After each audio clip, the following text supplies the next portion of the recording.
Welcome back to your hump day guilty pleasure in my corner of the multiverse. You've reached the Salty Goddess podcast. I'm Margaret. Be certain to follow, share, subscribe, and download. Come back and see me every Wednesday at 0500 for that salty drop that you just know you've got to have. Welcome.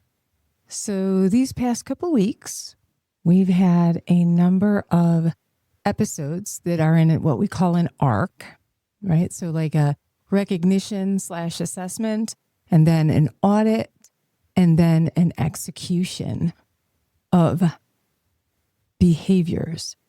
So we're going to start a new arc because some questions have come in recently talking about confidence-led people versus ego-led people. All right. And I'm going to make this perfectly clear. Straight out the gate, confidence and ego are not the same damn thing. When confidence walks into a room, they look around and the confidence says to itself, I know who I am.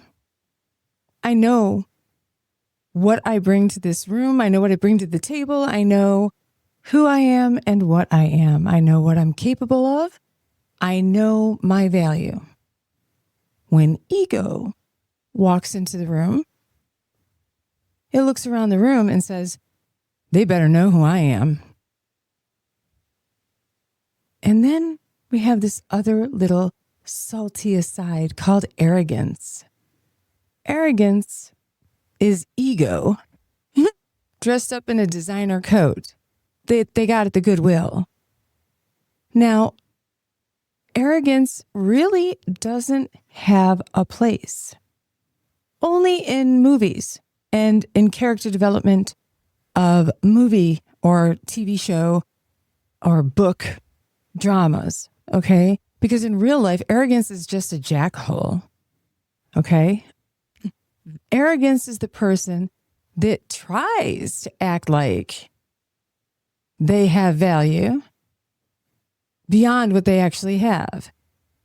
Arrogance is making it out like you do know something, you do possess something that you don't actually possess at all.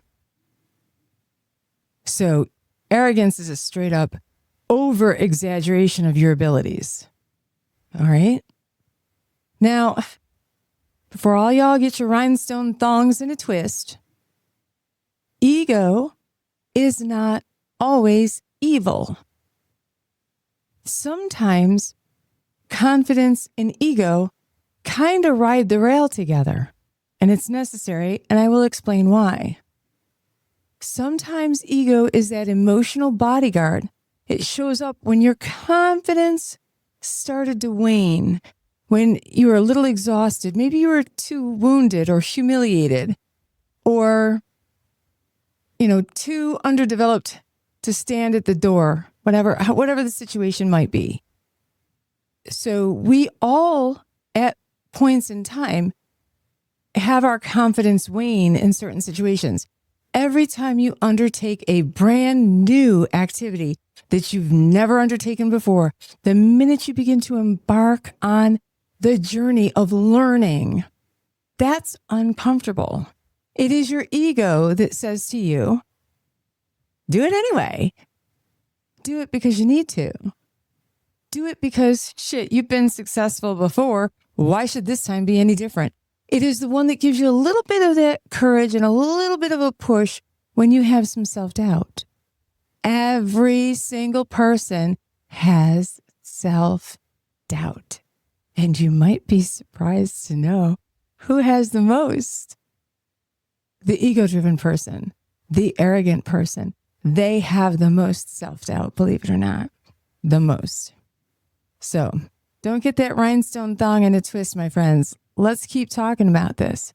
So ego is not evil.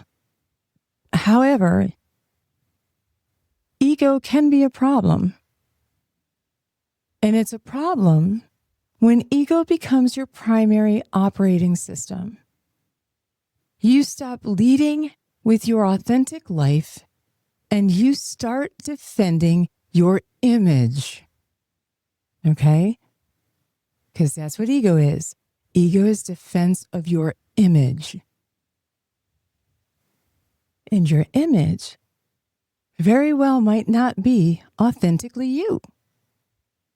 All right? I know that's a shock, but I'm going to tell you, leading with your ego is expensive. It's an expensive, horrible, negative ROI. And I'll explain why. It costs you relationships. It costs you peace and growth, and even, dare I say, credibility. Because individuals can look at you and know that you are at times or all the time leading with your ego. And they can tell by your behavior, because there's a certain group of behaviors that are ego driven, that are absolutely, there's no other explanation for why you're behaving the way that you are. So people around you are like, what's wrong with this jerk? So if you're not careful, ego will also cost you the very authority you're trying so desperately to prove that you have. See, when people have authority, they don't need to broadcast it and be ridiculous about it. They just have it. So we're going to talk about the difference between confidence and ego, why people operate from one or the other operating systems.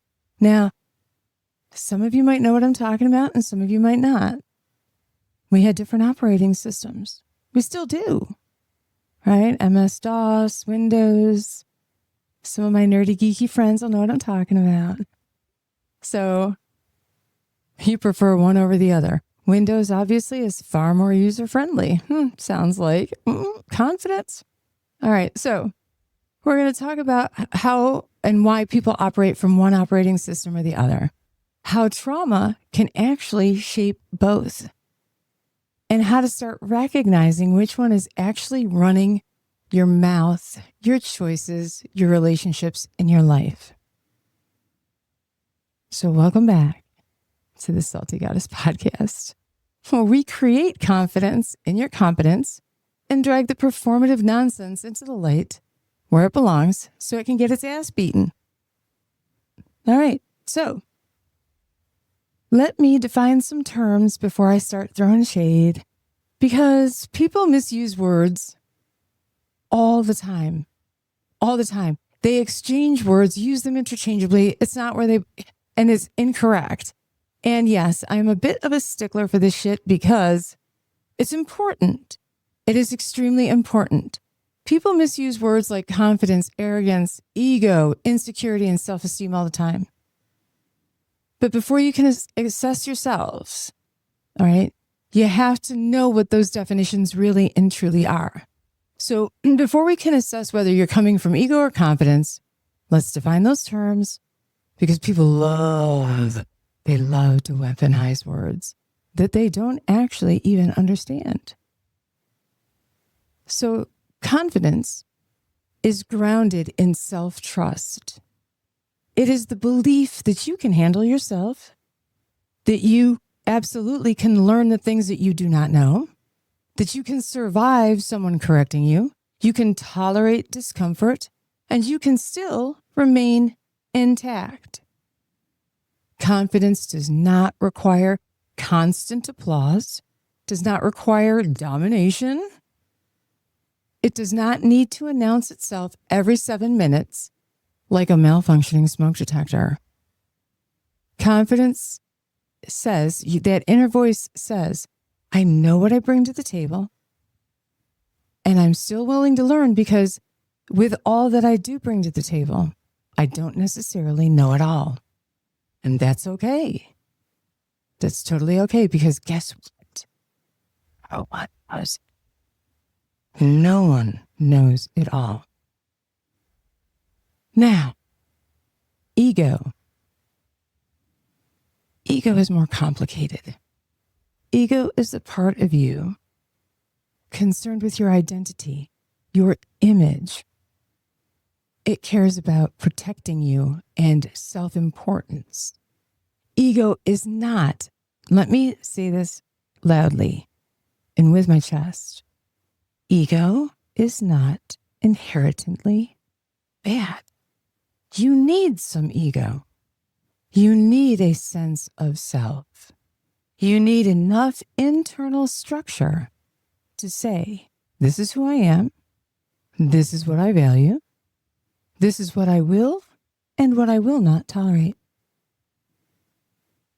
But ego becomes a problem when it stops protecting your identity and starts managing your insecurities. Because that's when ego responds to others with the following internal conversation. I cannot be wrong. I cannot look foolish. I cannot be corrected. I cannot let them see that I do not know.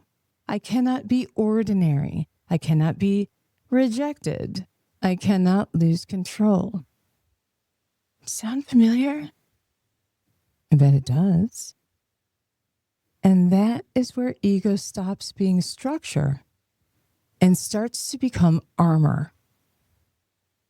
Okay? And arrogance is basically an inflated ego that's blind. A person with poor insight. Arrogance is not confidence. Arrogance is insecurity. Arrogance says things, that inner voice says things like, I'm better than you. Confidence's inner voice says, I don't need to be better than you to know that I have value. See the difference? That difference really does matter because one voice is rooted in self-worth. The other voices are rooted in comparison. In comparison. Confidence is internal. It is knowledge. It is belief. Ego, my friends, is performative. Confidence is anchored on the inside. Ego needs an audience. One of the easiest ways to tell the difference between confidence and ego is that your ego is externally managed. Confidence does not collapse because someone disagrees with you. Confidence says, you know what? I see your point. I had not considered that perspective. You might be right. I need to learn more. And while that feedback stung a little, it's not wrong, and I can use it. When ego hears feedback, it has a defense attorney on speed dial and immediately dials them. Ego says, who do they think they are? They're just jealous. They don't understand me. They're trying to control me. They're attacking me. And I need to explain why this isn't my fault. Confidence tolerates being seen accurately. Ego, on the other hand, demands, absolutely demands that they be seen favorably. And that favorably comes in all different flavors, colors, sizes, and noises. I want to be seen as successful. I want to be seen as tough. I want to be seen as nice. I want to be seen. That's how you want to be seen. That's the difference. Confidence knows what you are. Ego is more worried about what other people are thinking. Who gives a shit what anybody else thinks? I sure don't. Within reason, okay? I care if my boss thinks that I'm doing my job, right? I mean, because that relates to money. Let's be honest, okay?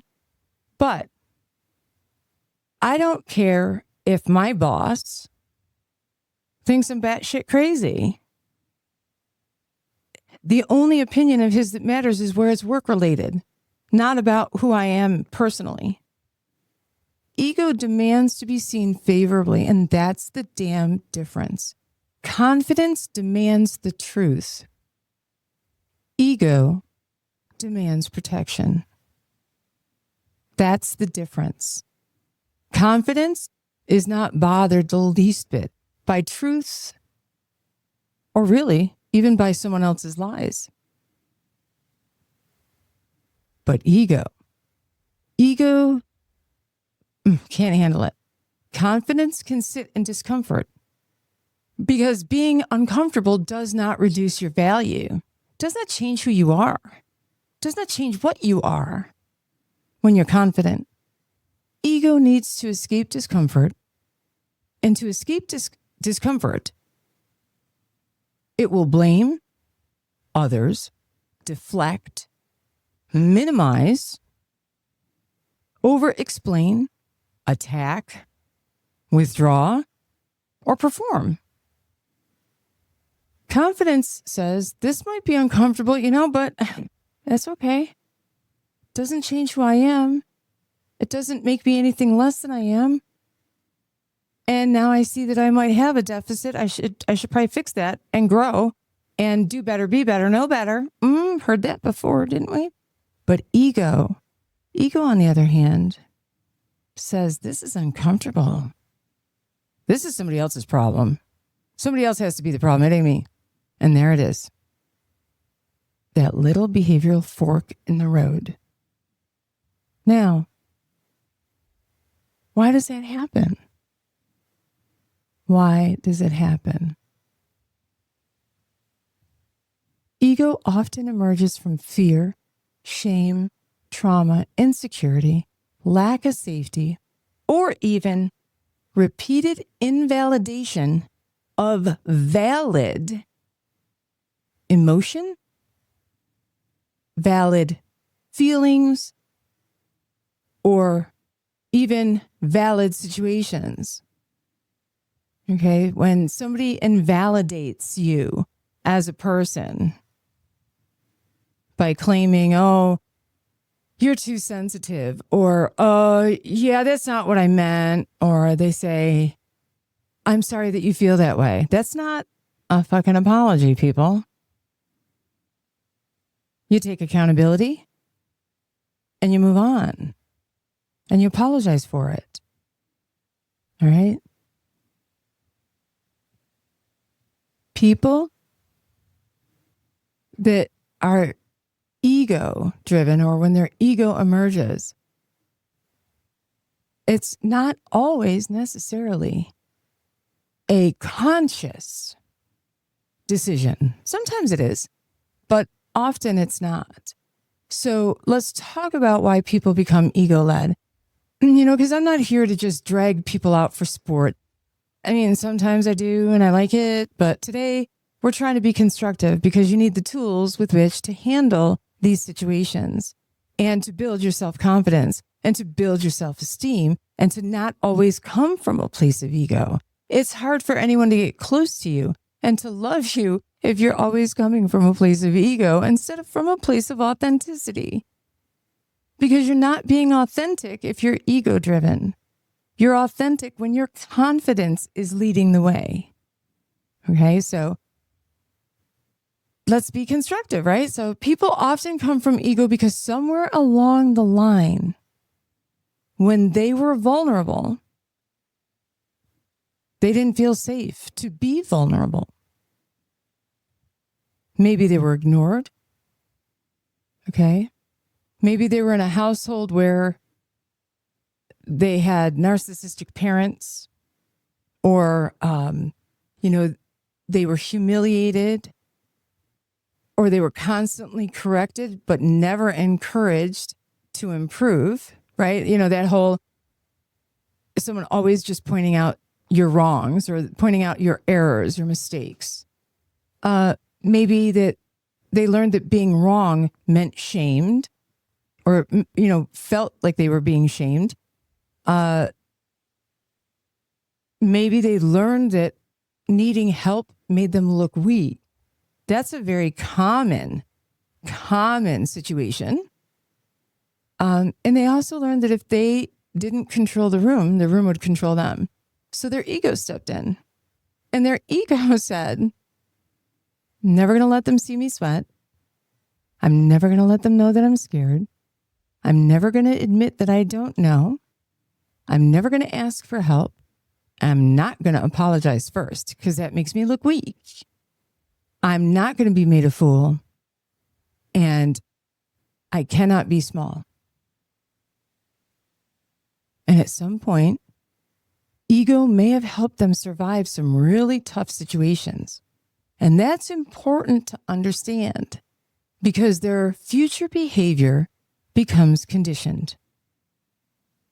Some of the behaviors that we judge in adults actually started as survival adaptations in children, teenagers, young professionals, wounded partners, psychologically abused children through teenage years and into adulthood, bullied students, even, I dare say, overburdened parents, or people who were repeatedly taught that their worth was conditional on never putting up a fight, never pushing the envelope, never declaring that they knew this person was being dishonest or that they were wrong, okay?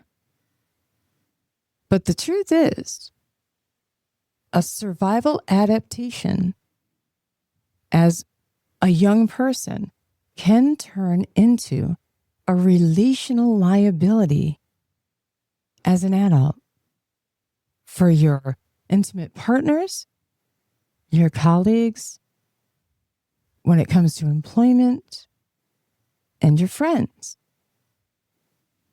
So what protected you then may actually be poisoning you now. That armor may have kept you alive emotionally, but armor is heavy. Have you ever seen all that crap they wear? A knight in shining armor? Want to know how much that stuff weighed? A lot. And when you wear it everywhere, all the time, 24/7, eventually you forget what your own skin even feels like. So that's our friends who are ego-led even into adulthood. Now, conversely, there are some individuals that come from confidence. They're confidence-led. And what is the big difference between why do some people get to be confident-led as adults and not ego-led? Confidence develops through safety, mastery, recovery from failure, self-respect, and repeated evidence of capability. Confidence develops differently. It's built through evidence, not feelings, not emotion, but through evidence. Real confidence doesn't come from someone telling you that you're fabulous. I'm fabulous. While you sit on your ass avoiding your life.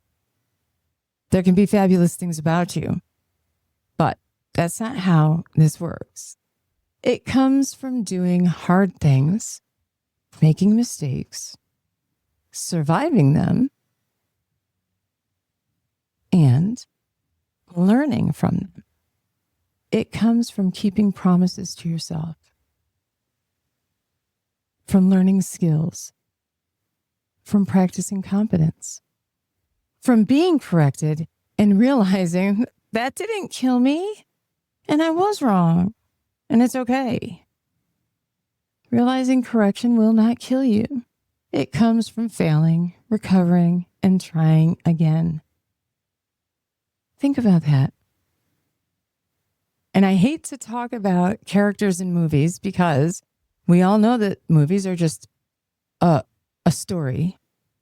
Most of them are not true to life stories, right? But Rocky says it in one of his movies.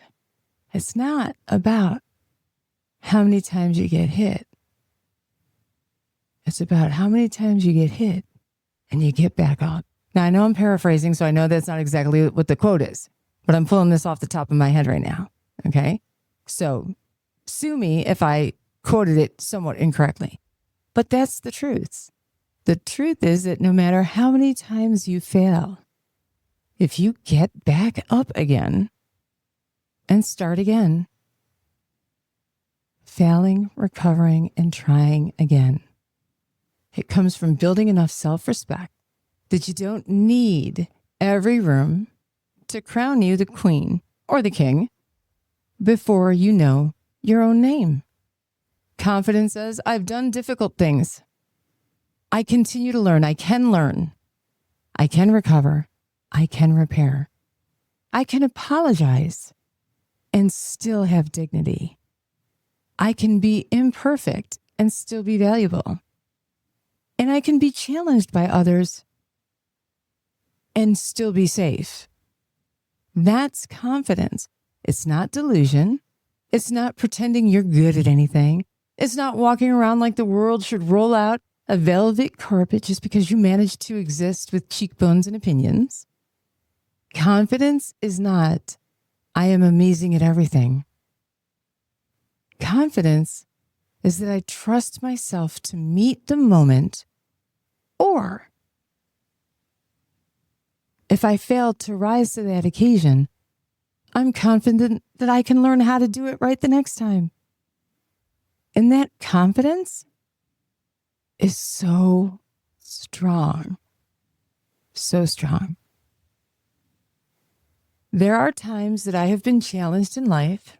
I remember taking an overload of classes one term, and like 2 weeks into the term, I was like, what the am I doing? And believe it or not, my own son said to me, well, give it till Imbolc starts. Give it to St. Bridget's Day, which was literally like the last week of the term. Imbolc is an Irish festival or, term. And then let's see where things are. So obviously I buckled down. I did the overload. And I'll be damned, didn't I have straight A's in that overload term. A few days after Imbolc started, I turned around and looked at the computer screen and looked at those grades and said, look what I just did. And instead of feeling like the journey was at the end, my brain said to myself, if you can do that, what else can you fucking do? I can't wait for the next challenge. That's how strong confidence makes you feel.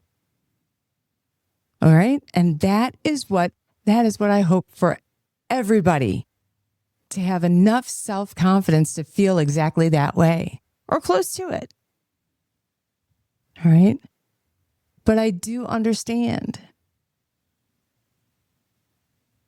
it's hard and it takes a total reframing. And we'll talk about that in the execution arc of this, or the execution phase of this arc.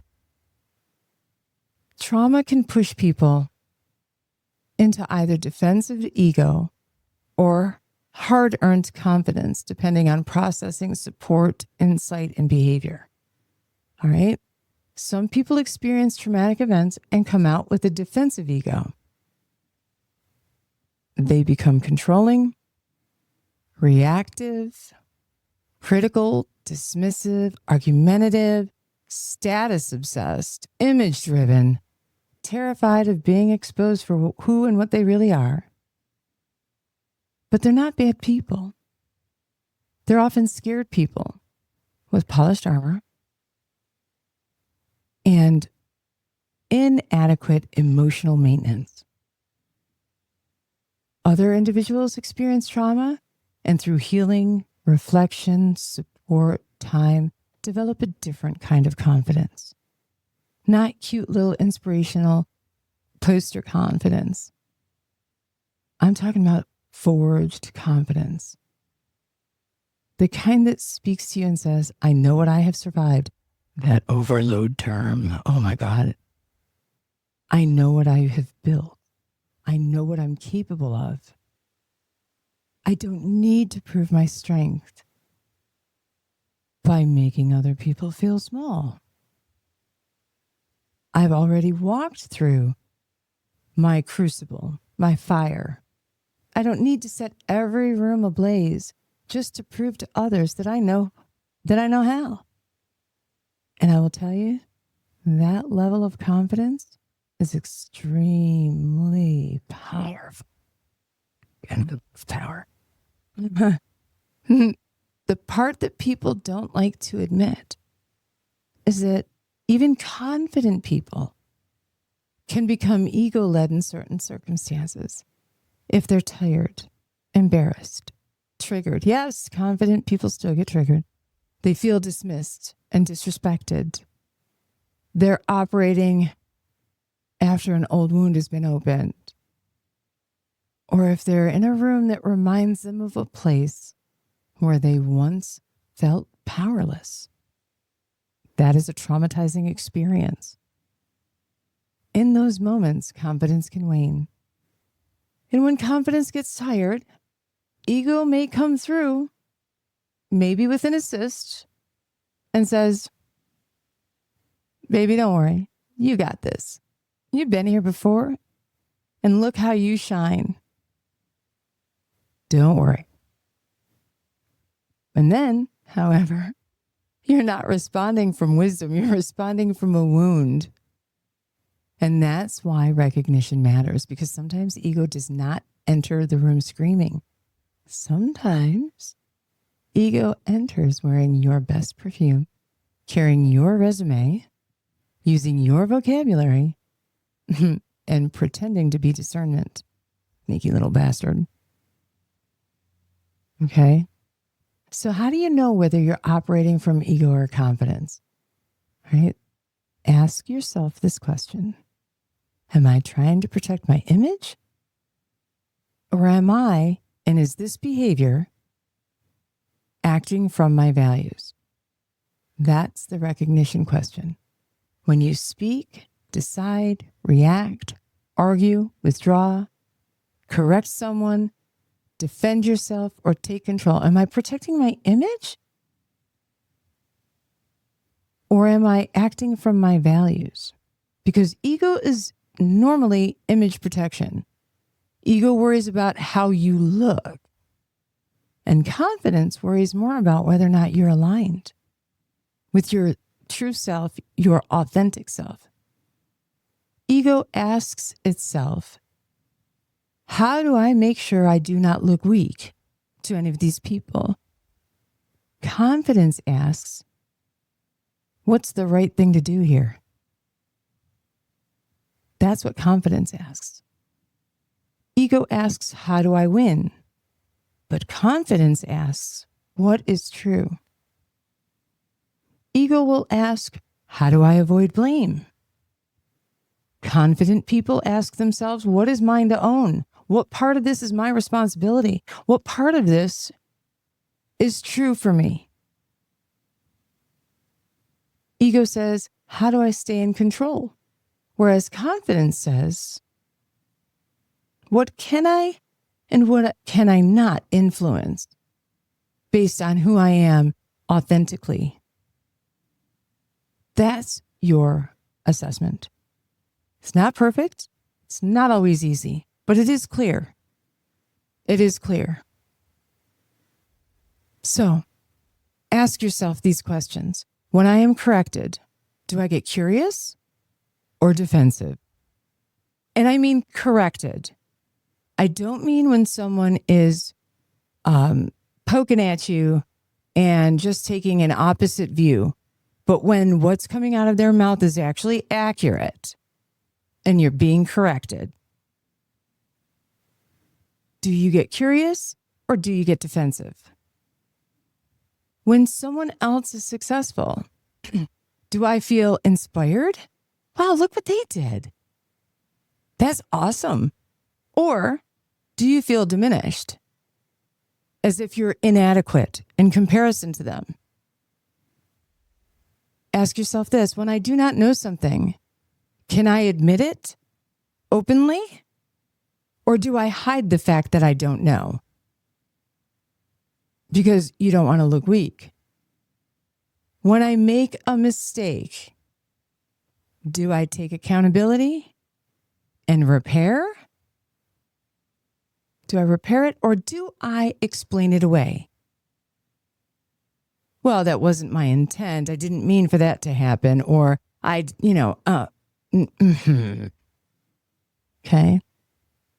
When someone sets a boundary, do I respect it, or do I take it personally? When I feel insecure, do I become dismissive, rude, or do I find a way to make myself feel more secure by learning? When I walk into a room, do I need to be feared, admired, loved, or can I just be present? Can I just walk into a room and say, and Margaret has entered a room? When I speak, am I attempting to connect, to contribute, or am I attempting to control, impress, or even dominate? If I'm not chosen, if I'm not praised, if I'm not included, or if I'm not recognized for something, does my self-worth collapse? Is it decreased in my opinion? Is it decreased? When I say I'm just confident, is there any chance that I could actually be arrogant, defensive, or emotionally unavailable? If those questions are answered in a specific way, congratulations. This isn't failure, friends. Answering those questions, that is data.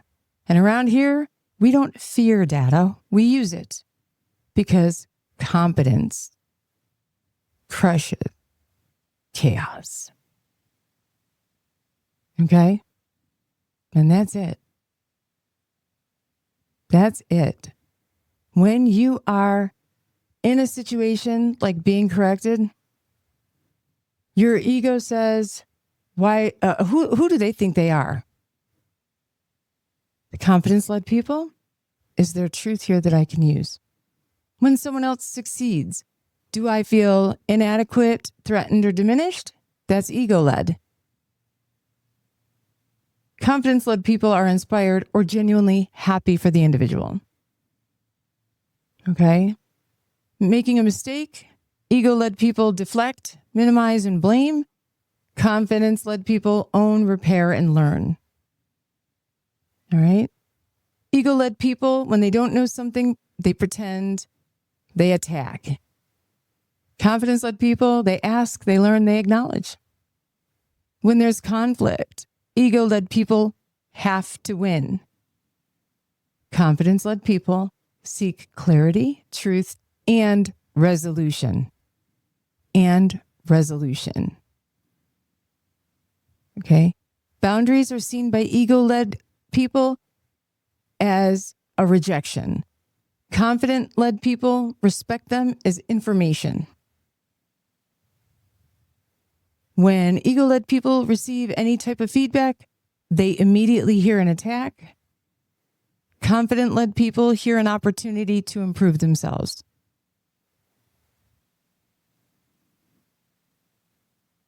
All right? Leadership is controlled by ego-led people to feel safe. Confident-led people guide from clarity and responsibility. When you have to give an apology, an ego-led person feels humiliated. A confident-led person sees repair as strength and has no problem with an apology. All right? And when an ego-led person is visible amongst other individuals, they perform their worth. It's all performance. Confident-led people embody their sense of worth. All right. So these are some things for you to just, keep an eye on. So here's what I want you to sit with this week. Don't ask yourself if you're a confident person or an ego-driven person. Like this is some permanent personality sentence handed down by the court of emotional dysfunction. All right. Ask yourself something better. In what moments do I operate from confidence? And in what moment does ego take over because something in me feels threatened? That's your work this week. Because most of us are not one thing all of the time. You may be confident in your career and ego-led in your relationships. You might be confident as a parent and defensive as a partner. You might be confident on stage, but insecure in a room full of your peers. You may be confident when you are prepared, but ego-led when you're unprepared. And that doesn't make you broken. It makes you human. But being human is not an excuse to continue behaving an inauthentic life, an image-led life, an ego-led life. Because being human is not an excuse to stay unaware. And once you recognize the pattern, friends, you're responsible for what you do with it. All right? In the next episode, we're going to perform the actual confidence audit. We're going to look at the behaviors, the control, the defensiveness, the comparison, the over-explaining, the arrogance, the fake and false humility, the apology avoidance, the need to dominate, and the difference between someone who is truly grounded and someone who is just emotionally tap dancing in crappy shoes. So until then, my friends, pay attention to your reactions, especially the ones that arrive fast, loud, and overdressed, because those are usually trying to tell you something. And remember, confidence is not proving you are better than everyone else. Confidence is knowing who you are so deeply that you no longer need to make everyone else smaller in the room to feel substantial. This is the Salty Goddess Podcast, your hump day guilty pleasure, where you come so that we can create confidence and competence. Oh, and for the love of all that is natural, stop letting your ego drive without a license. Fuck's sake. Friends, I'll see you all next week. Take care. Be sure to follow, share, subscribe, and download.